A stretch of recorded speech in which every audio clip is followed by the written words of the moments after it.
Good morning. We are back in Hebrews. So if you have a copy of the New Testament with you, please do hunt it up and keep it open if you have it on a phone or on an iPad or a real Bible. That would be great just to follow along. It's going to appear on the screen behind me. And we're going to begin with the reading. Please excuse me if I have to use a handkerchief occasionally. It seems that some of this lovely weather we're getting is getting to me. Therefore, he, that is Jesus, verse 17 of Hebrews chapter 2, we are. Therefore, he had to be made like his brothers in every respect, so that he might become a merciful and faithful high priest in the service of God to make propitiation for the sins of the people. Now, let's stop there for a moment. If you're just here for the first time, if you're not been around church maybe ever in your life, or it's very recent, this kind of language might make you think, I live in a different world. This terminology is just weird. I mean, what on earth is a high priest? What is propitiation? I can't even spell it, let alone pronounce it. What are these things? And that's fine. If you don't have a background in all of this stuff, then we need to do a little bit of work about it. Us old people, when it gets to technology, we have that struggle. So I'm sympathetic with you. The last bit of technology that I managed to understand was a mouse.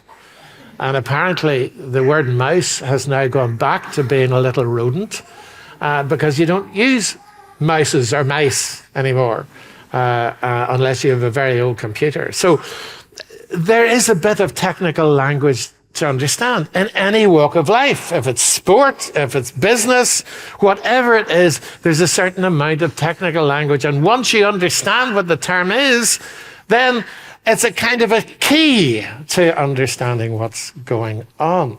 So you probably don't have any reference point to a high priest, except maybe some weird movie you watched with Harrison Ford and some guy dressed in funny robes at the front and all sorts of blood appearing and so that's really wouldn't be terribly helpful in this context. But the people that this letter is written to knew exactly what he was talking about, because their high priest was their main representative for them in the relationship with God. So that's what you need to think of. The person, in a sense, who came between them and God, the mediator between them and God, was called the high priest. And so when we read that Jesus is a high priest, we're thinking of that. That's an analogy. Think of the high priest. Now, Jesus does that and much more, but we need to understand that. And we don't have any other equivalent in English that I can think of. A teacher, a life coach, a supporter. None of those words really do justice to this idea that is conveyed here. So you do need to understand a bit of the background. And one of the things that the high priest did was that every year there was a big day of atonement when he offered a sacrifice of propitiation, i.e., turning away God's wrath against the sin of the nation. The sacrifice was there for that. So he made propitiation through a sacrifice once a year, had to be repeated every year. The other thing, and of course he did lots of other things as well, but the other thing that he did was that he prayed for people. He represented them before. They could pray themselves, of course, but he was their special representative before God. And when he did that, he had special clothes, and he carried on his shoulders precious stones that were engraved, literally engraved, the names of the people on his shoulder. And of course, we know what that's involved. You get your shoulder to a task or something. It's about support. It's about strength and so on. That's what that symbolized. But he also had a kind of a breastplate and the stones there with the names And so he had them over his heart. And that's the idea here that was being presented. It's a little picture in advance, in physical terms, of what it means when we say, we have Jesus as our high priest. He gets his shoulder to the wheel. He supports us. He has us on his heart before God. Okay, got the picture? Right, let's get back into this. For because, verse 18, he himself has suffered when tempted, he is able to help. There we have it. That's the idea of helping, strengthening, encouraging. He's able to help those like you and me, as well as these folks at the time, who are being tempted. Therefore, holy brothers and sisters, you who share in the heavenly calling, consider Jesus. And that's really the central focus. If you miss everything else about the talk this morning, that's what it's about. It's about considering Jesus. The apostle, there's another word that we don't tend to use unless you go to certain parts of the earth where they call a group of 12 sea stacks the apostles, or 12 mountains the apostles. But it's taken from the 12 that Jesus chose, who were the sent ones with the message. And it's telling us that Jesus is also that, not just the high priest, but the sent one, the one with the authority, the message who came with the truth to us. That's the whole idea. So, with that in the background, you share heavenly calling. Consider Jesus, the apostle and high priest of our confession, who was faithful to him who appointed him, just as Moses also was faithful in all God's house. And here's another term. Moses played twice for Chelsea, apparently. There are two Moseses played for Chelsea. That's not the one we're talking about here, clearly. But if you don't know anything about the Old Testament, you don't know the book of Exodus, you don't know who Moses is. Moses was the great liberator, the great lawgiver. They revered Moses. So he's been brought in as a point of comparison and contrast with Jesus. Okay, that's what's going on here. Just as Moses was faithful in all God's house, for Jesus has been counted worthy of more glory than Moses. As much more glory as the builder of a house has more honor than the house itself. For every house is built by someone, the builder of all things is God. Now, Moses was faithful in all God's house as a servant to testify to the things that were to be spoken later. But Christ is faithful over God's house as a son. And we are his house, if indeed we hold fast our confidence and our boasting in our hope. So the central encouragement here is the encouragement to consider Jesus being faithful. Now, please note, not a faithful. This is not traitors. As I understand it, a faithful and traitors is a contestant whose role is to identify the traitors in the group and banish them from the game. But that's not what we're talking about here. Our English translations often put this in the past tense, as I read it. Consider Jesus, who was faithful. But equally well, it can be translated, who is faithful.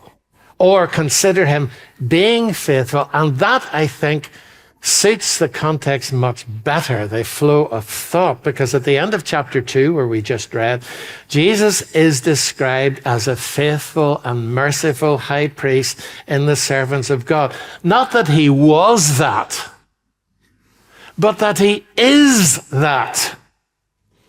So we're being invited to consider him being faithful, not simply in the past, but in the present. The two big roles, and we think immediately of Jesus being faithful in making not just an annual offering of a sheep or whatever to God, but actually offering himself as the one sacrifice for sin forever. One and done. It's over. All that's done. Jesus then is a high priest in a totally different category from the Old Testament high priests. He did what they could not do. Not blaming them, because they just couldn't do it. But he has done something that they could never do. Provide the solution to the problem of the guilt of our sin once for all time. So he's done that. But there is this other role. As well as that, there is this role of helping us, supporting us, praying for us. Listen again. Because he suffered when tempted, he is able to help those who are being tempted. Notice the tense. It's the present. He is able to help those, you, me, everyone who's been tempted. Since he suffered, he's able to help those who are being tempted. So, the idea then, consider Jesus being faithful. Faithful to God who appointed him. Faithful over all God's house as a son, he tells us. That is, loyal, reliable, steadfast, true, trustworthy, consistent in his service to God as our faithful and merciful high priest. Now, we are reading this in a particular historical moment, which isn't a particularly happy one, it seems to me, because the word faithful doesn't strike you as being something that's on the front of every newspaper or every news bulletin, because our news is full of people being unfaithful, people being corrupt, not just the Epstein files, which basically seem to me just lifting a tiny corner on the reality of corruption and faithlessness and greed and all the other things that there is. So, talking about being faithful in that context, it's not easy, is it? I mean, we long for it, I suspect. And those of you who have suffered through someone being unfaithful, either in work, in society, in relationship, that's a real challenge. But for all of us, cynicism can so easily set in and just paralyze us. You find that, all the doom scrolling and seeing what the latest revelations, the latest this, the latest that. Can we trust anybody? It seems not. So why bother? Is there any point anymore in doing your best to be faithful, to do good work, to keep on serving, even trying to please the Lord and live for God? And nobody else seems to be, so why should I consider Jesus being faithful? Well, how can that help us? Well, consider the fact that he wasn't simply tempted like we are, but that he suffered when he was tempted. The temptations were real, but at a level far beyond anything that we will ever face. We think of the battles in the desert when Satan came against him over a period of 40 days. I have never been tempted to turn stones into bread. Have you? Sometimes I've wanted to, but I've never been tempted to because I haven't got the power to do it. Wouldn't be a temptation to me. But Jesus did have the power to do it. I've never been offered all the kingdoms of the world if I will simply bow and acknowledge Satan as the supreme controller of things. Offer all the kingdoms of the world without having to suffer, without having to work, just handed on a plate. That's never happened to me. It happened to Jesus. I think of him in the garden in Gethsemane. If you know the story, if you've read the Gospels, that really awesome description of Jesus on his knees in the garden before the Father with every fiber of his body screaming out against the sheer awfulness of what he was facing. being made, as the New Testament puts it, be made sin for us. I mean, it's just appalling. If you're the Son of God, the divine Son of God, pure, sinless, to be made the very opposite of that, in that sense of taking on the sin of the world, the just for us, the unjust,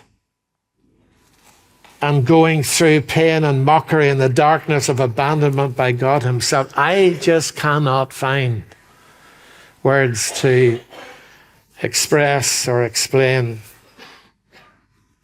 the suffering of Christ. I'm not talking about the cross. I'm talking about what happened before the cross. It's at a different level. They watched as he prayed, Father, if it is possible, may this cup be taken from me. Yet not as I will, but as you will. Consider him being faithful. That's why you're here today.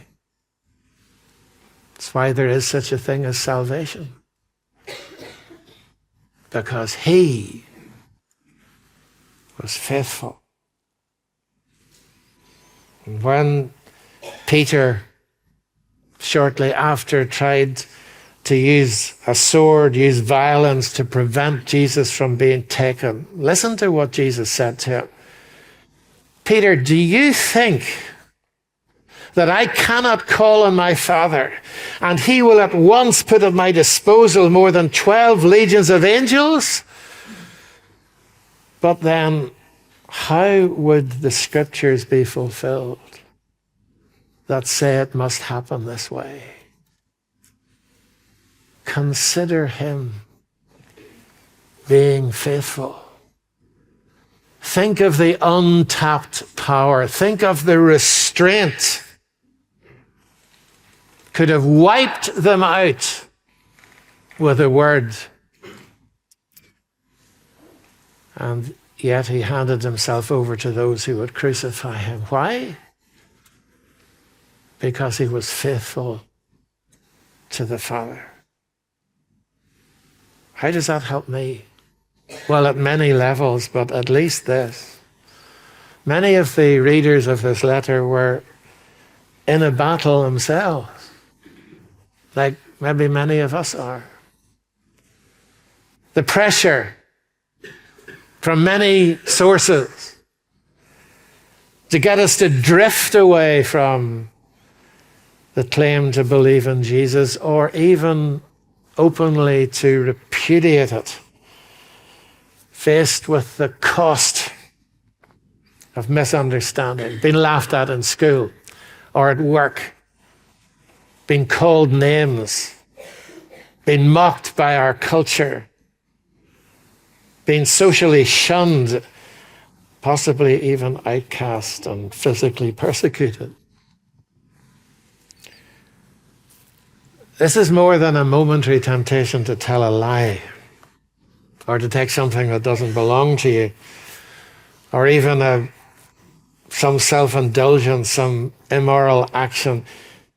This temptation strikes at the very heart and soul of who we are, and what we live for, and what we truly deep down believe. So, take a moment. Consider Jesus, the apostle, the divine messenger, who is himself the truth and faithfully witnessed to that truth when he stood before Pontius Pilate. He made the good confession, my kingdom is not of this world, else my servants would be fighting. My kingdom is from a different place. Confessing to the reality of the eternal kingdom of God. Faithful as an apostle. Well, take a moment to consider him being faithful as your high priest. He suffered being tempted. Are you willing to? Am I? We feel the pressure. And he is faithful. He's unchanging. It isn't just that he was faithful once. Consider him being faithful right now. The one who is there to strengthen, to support, to listen. Fix your thoughts on him. And now the writer takes it a little further with this comparison between Jesus and Moses. Moses, well, if you don't know anything about him, you need to catch up. The Jews called him Moshe Rabbeinu, Moses our teacher. He's revered as their greatest prophet, the lawgiver, the author of the Torah, the first 5 books of the Hebrew Bible. He's also revered as their great deliverer from slavery in Egypt, as the mediator of the covenant God drew up between himself and Israel. And, surprisingly perhaps in the midst of all of that, he is revered for his humility. In Numbers 12, God describes him as the most humble person on all the earth. That's amazing, isn't it? Someone who is the supreme leader. Can you think of any supreme leaders in the world stage that you would describe as the most humble person in all the world? I can't, I have to confess. And in that same chapter, God calls him my servant Moses and adds, he is faithful in all my house. And that's where the quotation used in Hebrews is coming from. Numbers chapter 12. Moses faithful, Jesus faithful. But just in case we confuse things, it's not just a similarity, there's a contrast. Moses wasn't in the same category. Jesus is in a category all of his own. Moses is faithful as a servant. Jesus is faithful as a son. Moses was faithful. Jesus continues to be, because he is the eternal Son of God who is our high priest in a category of his own. Moses faithfully carried out God's instructions, for example, in the building of the tabernacle. And we read here about building the house. Well, Moses was faithful in all God's house. God gave him the blueprint. Moses didn't design it. He built it and caused it to be built and stuck exactly to the instructions he was given as God had asked him to. He was faithful in all God's house. Jesus was faithful, not simply in God's house, but over God's house. He's in a different category. In a different category, such as the house and the builder. I don't know if anybody's been watching House of the Year in Northern Ireland. Anybody indulge yourself in that kind of thing? I'll not ask you what you thought of the eventual winner in case they happen to be here, or anybody else who was involved in it. But you know the way the thing ends up becoming about the house, the house, the house, the house, the house. Actually, houses don't build themselves, as the writer says. They have to be built. They're designed and built by someone else. The greater glory belongs to the one who designs and builds, not to the house. And who is the one that designed and built the house that now we're talking about? Not the tabernacle in the Old Testament. God designed that. Fine, Moses built it. But now we're talking about the eternal dwelling place of God, described as a house, the tabernacle of God. Who designed and built that? Well, who could? Only one who is himself God, Jesus, the Son of God. Fantastic. But let's just stay a little moment longer with Moses, because the incident that this quotation is taken from, I find really interesting. So indulge me just for a second. It is a very famous incident in Israel. It may not be famous here because you don't know about it, but if you do know about it, then you'll know what I'm talking about. But you have to read it yourself in Numbers 12. I'll just give you the outline. There were 4 main characters in this story. Moses, his sister Miriam, his brother Aaron, and his wife, who isn't given her name, but just the fact that she was Moses' Cushite wife.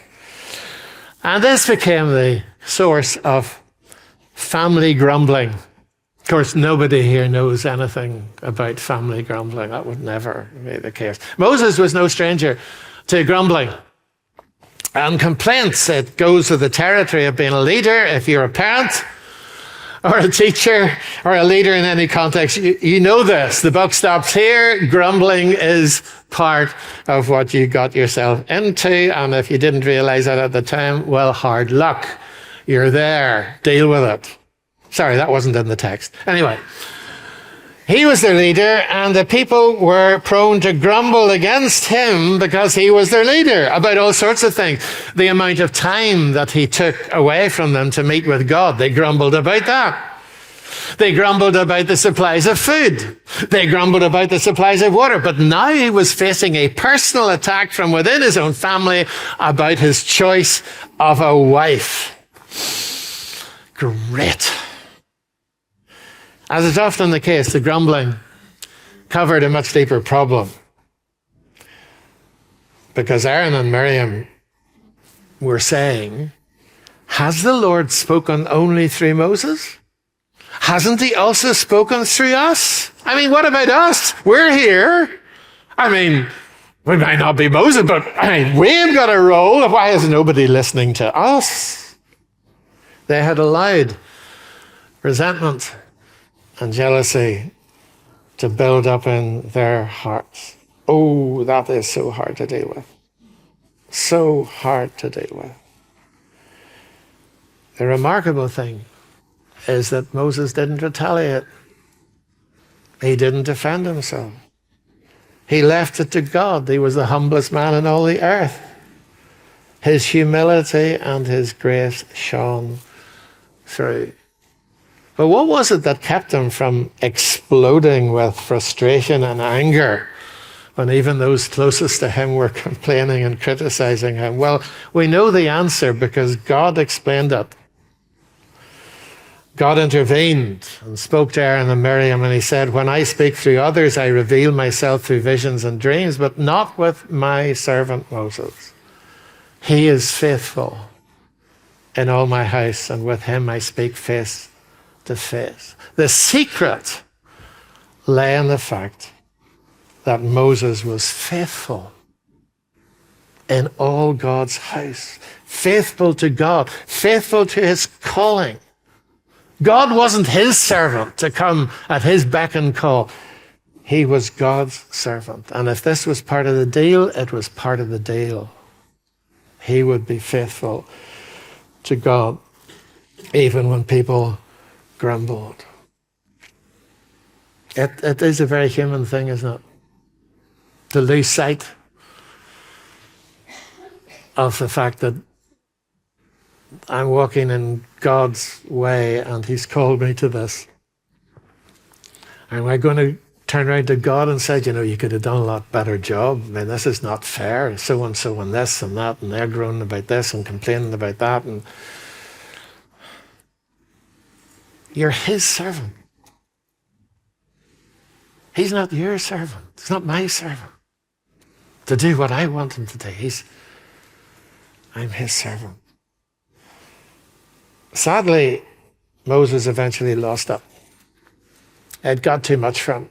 And a few chapters on, you'll read the story of how the people grumbled again about lack of water.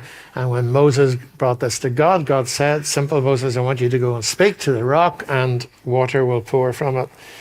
But by this stage, Moses had had enough. And instead of speaking to the rock as God had called him, he struck the rock with a stick and he shouted, listen to me, you rebels. Whoa, whoa.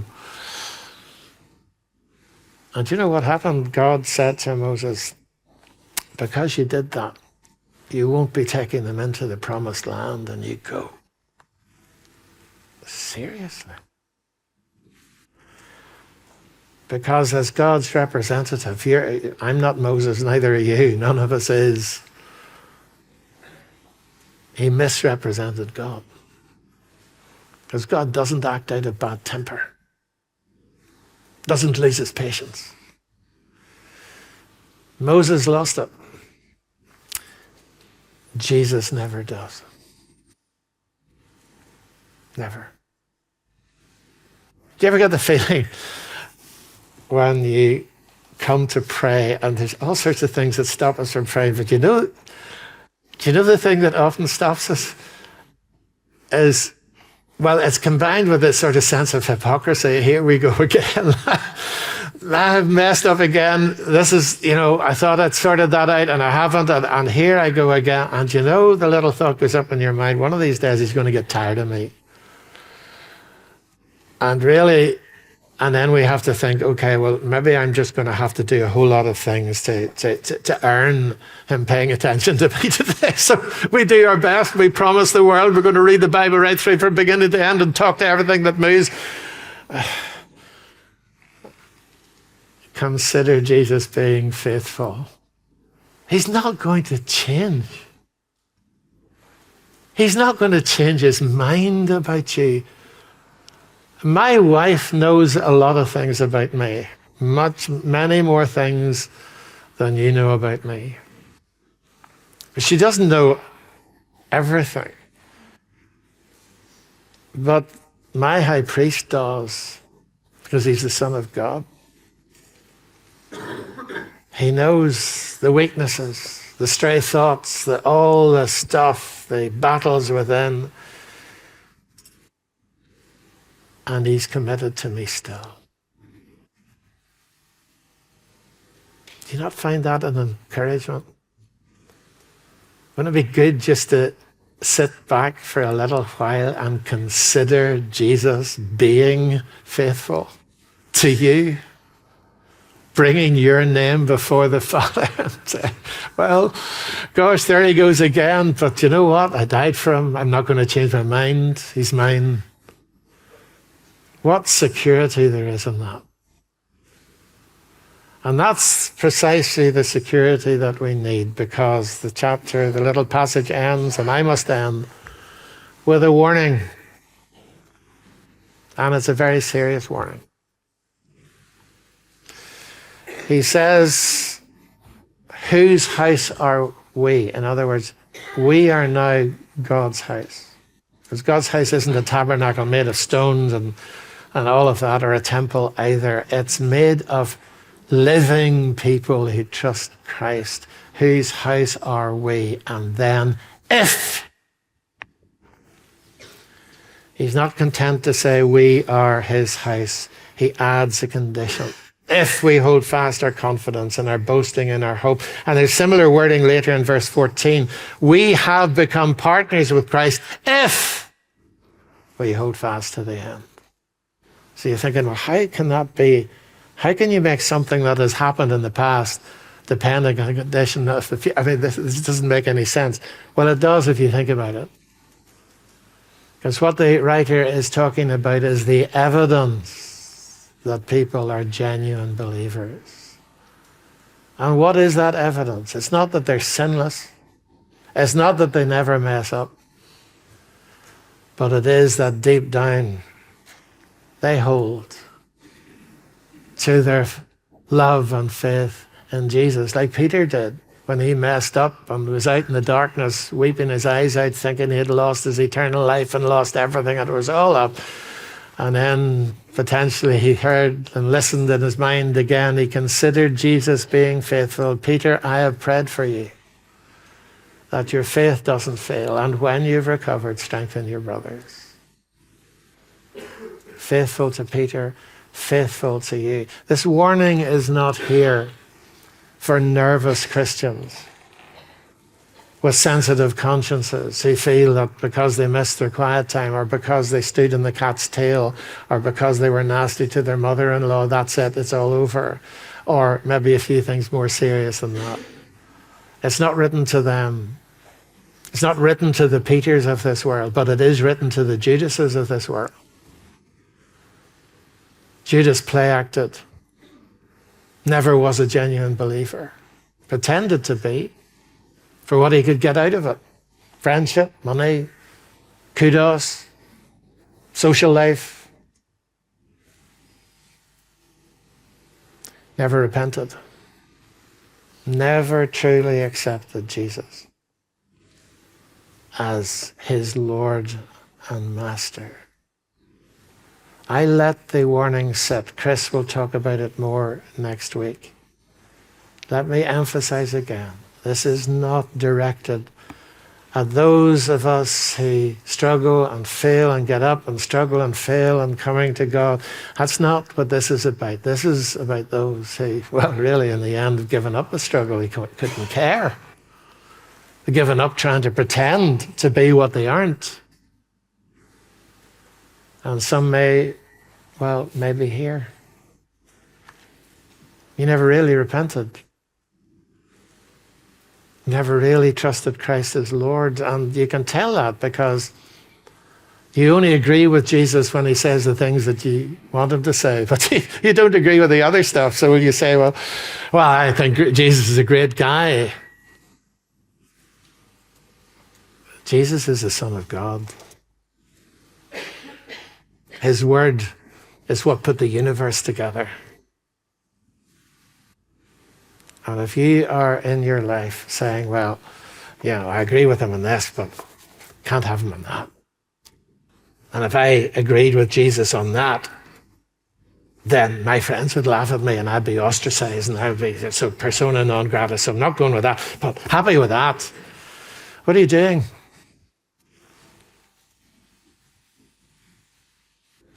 He suffered when tempted. You're not prepared to? Not worth it?